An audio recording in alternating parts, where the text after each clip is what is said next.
انسان کی قربانی چاہیے۔ انسان کی؟ اس کی ہوائیاں اڑی۔ ہاں، اور وہ بھی تمہارے بھائی کی۔ وہ پہلوٹی کی اولاد ہے، پہلا بیٹا ہے وہ، اور اس کی پیدائش چاند کی 14ویں رات کو ہوئی ہے۔ مجھے اس کی بھیٹ چاہیے، منظور ہے تو بولو۔ بھیا جی کی قربانی؟ ناممکن، کبھی نہیں۔ پتہ نہیں اس نے اپنے آپ سے کہا تھا یا وہ مایا سے کہہ رہا تھا۔ سوچ لو، بہرحال تمہارے پاس 3 دن ہیں۔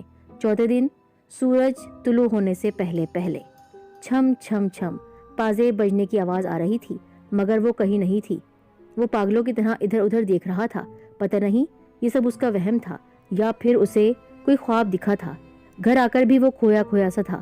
دل بھائی کی محبت میں کھینچا جا رہا تھا تو دماغ دولت کے لیے اکسا رہا تھا۔ بھیا جی سے اسے بہت محبت تھی۔ دونوں بھائی ایک دوسرے کو دیکھ کر جیتے تھے، مگر دولت بھی تو وقت کی ضرورت تھی۔ آخر وہ کب تک برتن بنا بنا کر گزارا کرے گا؟ کل اس کی شادی ہوگی، بچے ہوں گے، تو وہ بھی اس کی طرح تمام عمر برتن بنا بنا کر اور سسک سسک کر زندگی گزاریں گے۔ دل و دماغ کی جنگ نے اسے نڈھال کر دیا تھا، مگر پھر بھی وہ اس جگہ جانا چاہتا تھا۔ وہ یہ جاننا چاہتا تھا کہ یہ سب اس کا وہم تھا یا پھر وہ مایا واقعی ایک حقیقت تھی، اور یہ حقیقت ہی تھی۔ گدھوں پر مٹی لاتے ہوئے، گدھوں کو ہنکاتے ہوئے اسے ہر طرف چھم چھم کی آوازیں آتی رہیں، گویا یہ اس کا وہم نہیں تھا۔ دوسرے دن وہ وہاں جا نہیں سکا۔ تیسرے دن بھیا جی اس کے ساتھ جانے پر تیار ہو گئے۔ امجد مٹی صحیح نہیں لا رہا تھا، اس لیے بھیا جی اس کی رہنمائی کے لیے ساتھ چلے آئے تھے۔ امجد کا دل دھک دھک کر رہا تھا۔ دل و دماغ میں جنگ اب بھی جاری تھی۔ بھیا جی کے ساتھ آنے سے اس کی جنگ میں شدت آ گئی۔ اگر وہ ساتھ نہ آتے تو شاید جنگ ختم ہو جاتی، مگر شاید اللہ پاک کو اس کی آزمائش مقصود تھی۔ بھیا جی مٹی کی کیا خصوصیت بتا رہے تھے، اس کو بالکل سمجھ نہیں آ رہی تھی۔ اسے تو ہر طرف چھم چھم کی آوازیں آ رہی تھی، اور ایک مرتبہ تو زیورات کھنکھاتی مایا بھی نظر آئی۔ وہ صرف نظر انداز کر گیا۔ پھر پتہ نہیں کیا ہوا، امجد کا گندا بھیا جی سے ٹکرایا اور بھیا جی اپنا توازن برقرار نہ رکھ سکے۔ وہ دونوں اس وقت ایک اونچے سے مٹی کے ٹیلے پر کھڑے ہوئے تھے۔ نیچے پڑے نوکیلے پتھروں پر بھیا جی اتنے برے طریقے سے گرے کہ ان کا سر پھٹ گیا اور چند لمحوں میں ہی ختم ہو گیا۔ ان کے مرنے کی دیر تھی کہ جانے کہاں سے سیر و حساب سے سکے اور زیورات اسی مٹی کے اندر سے نمودار ہوئے۔ وہ ہوش کھو بیٹھا تھا۔ اتنا سارا خزانہ، سچ کہہ رہی تھی وہ عورت۔ جو بھی کہا، بھائی تو مر گیا، لیکن اتنی ساری دولت مل گئی۔ سارے خزانے کو بوریوں میں بھر کر گدھوں پر لادا، پھر بھیا جی کی لاش کو گدھے پر رکھ کر روتا پیٹتا گاؤں آ گیا۔ لوگوں کو اس نے یہی بتایا کہ بھیا جی اونچی پہاڑی سے پھسل کر گر پڑے ہیں اور پتھروں سے ٹکرا کر ان کی موت واقع ہو گئی ہے۔ اور شاید حقیقت بھی یہی تھی۔ لوگ جانتے تھے وہ اپنے بھائی سے کتنی محبت کرتا تھا، اور وہ اپنے بھائی کو کبھی مار نہیں سکتا تھا، پر دولت سب کچھ کروا سکتی ہے، اور عورت، وہ بھی ایک چڑیل۔ بھیا جی کے بعد گاؤں میں اب اس کا کون رہ گیا تھا؟ پھر ویسے بھی اتنی ساری دولت کے ساتھ اس نے گاؤں میں سب کچھ چھوڑ چھاڑ کر وہ شہر چلا گیا۔ بے انتہا دولت کے ساتھ کاروبار شروع کرنے میں کوئی رکاوٹ نہیں ہوئی۔ بہت تھوڑے عرصے میں اس نے کاروبار کی دنیا میں اپنے قدم جما لیے۔ شادی تو زندگی کا لازمی حصہ ہے۔ کاروباری حلقے میں اپنے ایک دوست کی بہن کو اپنی دلہن بنا کر اپنے محل کو آباد کرنے لے آیا۔ زندگی اتنی خوبصورت ہو جائے گی اس نے کبھی نہیں سوچا تھا۔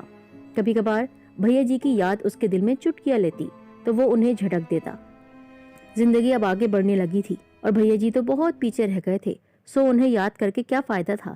ہاں، البتہ کبھی کبھار بھیا جی کے لیے ختم دلوا کر کھانا غریبوں میں ضرور بانٹ دیتا تھا۔ بابر جب پیدا ہوا تو اس کی خوشیوں کا ٹھکانہ نہیں تھا۔ زندگی اب مکمل ہو گئی تھی، اسے اور کیا چاہیے تھا؟ بابر کے 2.5 سال بعد عاصم نے آ کر اس کی خوشیوں کو 4 چاند لگا دیے۔ زندگی سے اسے اب کچھ اور نہیں چاہیے تھا۔ اس کے بچے پڑھ لکھ کر اپنی منزلوں تک پہنچ جائیں، اس کی زندگی کا مقصد تو پورا ہو جاتا۔ پہلا بیٹا ہونے کے ناطے بابر امجد کو بہت زیادہ پیارا تھا۔ اس کی 6ٹھی سالگرہ قریب آ رہی تھی اور وہ اپنی بیوی کے ساتھ مل کر اس دن کو بہت دھوم دھام سے منانے کا منصوبہ بنا رہا تھا۔ سب تیاریاں مکمل تھیں۔ سالگرہ کے خوبصورت کارڈ بانٹے جا چکے تھے، لان کی ڈیکوریشن مکمل تھی، 15 پاؤنڈ کیک کا آرڈر دیا جا چکا تھا کہ سالگرہ سے ایک دن پہلے اسے مایا نظر آئی۔ چھم چھم کرتی ہوئی مایا گھور کر اس کو دیکھ رہی تھی، بہت غصے میں تھی۔ کیوں آئی ہے اور کیوں آئی تھی وہ سمجھ نہیں سکا۔ بس ایک دن پہلے بابر کو ڈائریا ہو گیا اور شدت کے ساتھ حملہ ہوا تھا، الٹیاں کر رہا تھا۔ ڈاکٹر کی ٹریٹمنٹ کے باوجود عین اپنی سالگرہ کے دن وہ اس جہان فانی سے منہ موڑ گیا۔ امجد اور اس کی بیوی کو پاگل پن کے دورے پڑنے لگے، پہلی اولاد اور وہ بھی بیٹا۔ اس کا جتنا غم بناتے کم تھا۔ چاند کی 14ویں رات کو وہ بھی پیدا ہوا تھا تو مایا اس کو بھی لے گئی، قربانی اس کی بھی لے لی۔ ہاں، دولت کوئی اتنی آسانی سے دے تو نہیں سکتا تھا۔ وقت سب سے بڑا مرہم ہے۔ پھر مایا اس کو نظر نہیں آئی۔ آہستہ آہستہ انہیں بھی صبر آتا گیا۔ پھر احمد علی اور عاصم نے ان کی توجہ کھینچ لی۔ اللہ نے بابر کی جگہ احسن کو ان لوگوں کے پاس بھیج دیا۔ نیا کھلونا پا کر وہ بہل گئے۔ احمد کی اب 6ٹھی سالگرہ قریب آنے لگی تھی۔ اتفاق یہ تھا کہ اس کے سارے بیٹے چاند کی 14ویں رات کو ہی پیدا ہوئے تھے۔ 14 تاریخ کو وہ پیدا ہوئے تھے۔ حیرت کی بات تھی، 6ٹھی سالگرہ قریب آ رہی تھی۔ اس کو پھر سے خوف محسوس ہونے لگا، جیسے کوئی انہونی ہونے جا رہی ہے۔ شاید یہ بابر کے اچانک چلے جانے کی وجہ سے خوف محسوس ہو رہا تھا۔ اس نے سوچا کہیں احمد کو بھی کچھ نہ ہو جائے۔ سوچے بلا روک ٹوک اس کے ذہن میں قبضہ جمائی جا رہی تھی۔ وہ بھی تو 6 سال کا ہونے لگا تھا اور 14 تاریخ کو پیدا ہوا تھا وہ مہینے کی۔ امجد کا خوف بجا تھا۔ عین اپنی سالگرہ کے دن کھیلتے ہوئے وہ پتھروں پر گرا تو اٹھ نہ سکا۔ اس دن بھی اس نے مایا کو چھم چھم کرتے ہوئے دیکھا تھا۔ اس کے پاس آئی تھی، زیورات کھنکھاتی ہوئی، اور اس بار بھی وہ غصے سے گھور رہی تھی۔ اب وہ اس سے کچھ مانگتی نہیں تھی، صرف لے کر جاتی تھی، خوشیاں لے کر جاتی تھی۔ اسے اب خوف محسوس ہونے لگا تھا۔ اس کی زندگی روٹ گئی تھی اس سے۔ 2 بچے موت کا شکار ہو گئے تھے۔ کیا راز تھا؟ سمجھ گیا تھا وہ۔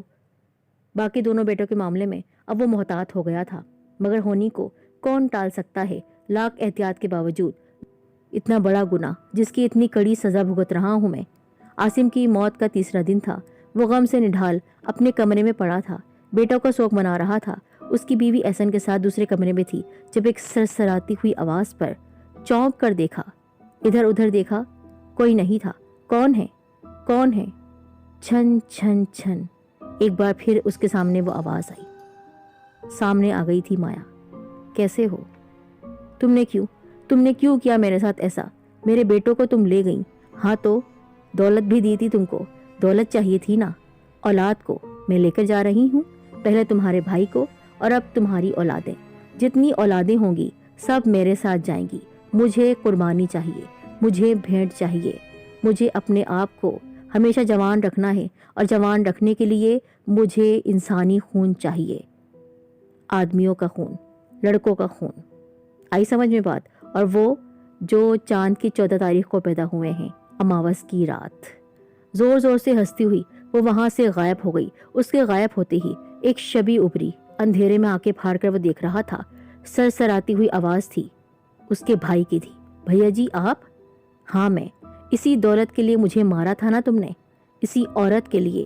میں نے نہیں مارا تھا، اس عورت نے آپ کو مارا ہے، یہ جو ابھی یہاں سے غائب ہوئی ہے۔ اس نے اپنی صفائی پیش کی۔ یہ تم اپنے آپ سے پوچھو کہ تم نے مجھے مارا تھا یا نہیں۔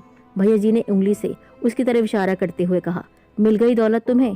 یہی چاہتے تھے نا، مگر اولاد کی دولت تمہیں کبھی نہیں مل سکتی۔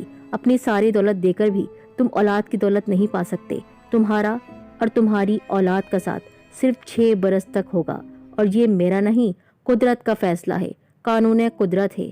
وہ جو تمہیں دولت دے کر گئی ہے وہ اب تمہیں نہیں چھوڑے گی۔ اس لیے ساری اولادیں، جتنی اولادیں ہیں تمہاری، وہ سب لے کر جائے گی۔ اب تمہارے اس بیٹے کی باری ہے جس کی سالگرہ آنے والی ہے۔ بڑی دھوم دھام سے منا رہے ہو نا، اس کو تحفے دلا رہے ہو، لے جائے گی وہ بھی تمہیں۔ اپنے بھائی کو کھویا ہے، لیکن اولاد کو تمہاری قسمت کھونے والی ہے۔ بھیا جی وہ چلاتا رہا، مگر وہ وہاں سے غائب ہو گئے۔ آج بھی شہر کی گلیوں میں ایک پاگل آدمی پھرتا ہے جو صرف ایک ہی لفظ کہتا ہے، بھائی مجھے معاف کر دو، بھائی مجھے معاف کر دو۔ کوئی اسے کھانے کو دے دیتا ہے تو کھا لیتا ہے، ورنہ کئی دن تک بھوکا رہتا ہے، مگر اسے اس بات کی پرواہ نہیں جس مایا کی خاطر اس نے بھائی کی جان لی تھی، وہ بھی کب کا منہ موڑ چکی تھی، کیونکہ اب اس کے پاس کوئی اولاد نہیں تھی۔ سب کچھ ختم ہو گیا تھا، بیوی بھی چلی گئی تھی، اور وہ دولت جس کی خاطر اس نے رشتے کو کھویا تھا، بھائی کے رشتے کو، سارے رشتے کھو گئے۔ مایا اس کو نظر آتی ہے، وہ چیختا ہے، چلاتا ہے، وہ دیکھو مجھے دیکھ کر ہنس رہی ہے، زور زور سے ہنس رہی ہے، میرا مذاق اڑا رہی ہے، لیکن سب اس کو پتھر مارتے ہیں، پاگل کہتے ہیں، اور کوئی اس کو بیچارہ سمجھ کر کھانا کھلا دیتا ہے۔ اپنے پاس سونے کی جگہ دے دیتا ہے۔ وہ نہیں جانتا ہے کہ اس کو سچ میں مایا چھم چھم کرتی ہوئی نظر آتی ہے، وہی